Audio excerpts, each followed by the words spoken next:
दोस्तों, आपका अपने चैनल स्पिरिचुअल वर्ल्ड में आपका स्वागत है। दोस्तों, आज हम बात करेंगे कि भगवान जगन्नाथ की रथ यात्रा क्यों निकाली जाती है और इस रथ यात्रा के दौरान वो कहाँ जाते हैं। तो कहानी शुरू होती है भगवान जगन्नाथ के बीमार पड़ने से।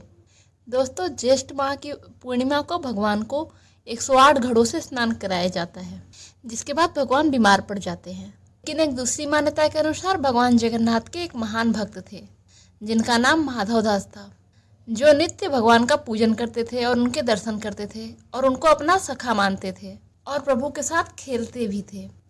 एक बार माधव दास जी की तबीयत बहुत खराब हो गई और वो इतने दुर्बल हो गए कि उठ बैठ भी नहीं सकते थे। तब श्री जगन्नाथ जी स्वयं सेवक बनकर उनके घर पहुंचे और माधव दास की सेवा करने लगे। जब माधव दास जी को होश आया तो उन्होंने अपने प्रभु को तुरंत पहचान लिया और प्रभु से पूछा, आप तो त्रिभुवन के स्वामी हो, आप मेरी सेवा कर रहे हो, आप चाहते तो मेरा रोग तुरंत ठीक कर सकते थे।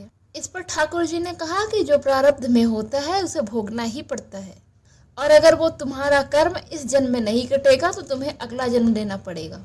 लेकिन अब तुम्हारे बचे हुए 15 दिनों के कष्ट को मैं अपने ऊपर लेता हूँ। तब से भगवान जगन्नाथ 15 दिनों के लिए बीमार पड़ते हैं और उन्हें कई प्रकार की औषधियों का काढ़ा बनाकर भोग लगाया जाता है और इस समय मंदिर को बंद कर दिया जाता है। इस समय भक्तों को मंदिर में प्रवेश करने की अनुमति नहीं होती। और जब भगवान जगन्नाथ ठीक हो जाते हैं तो वो रथ पर बैठकर नगर भ्रमण के लिए निकलते हैं। उनके साथ उनकी बहन सुभद्रा और भाई बलभद्र भी होते हैं और वो अपने रथ पे बैठ के अपने मौसी के घर गुंडीचा जाते हैं।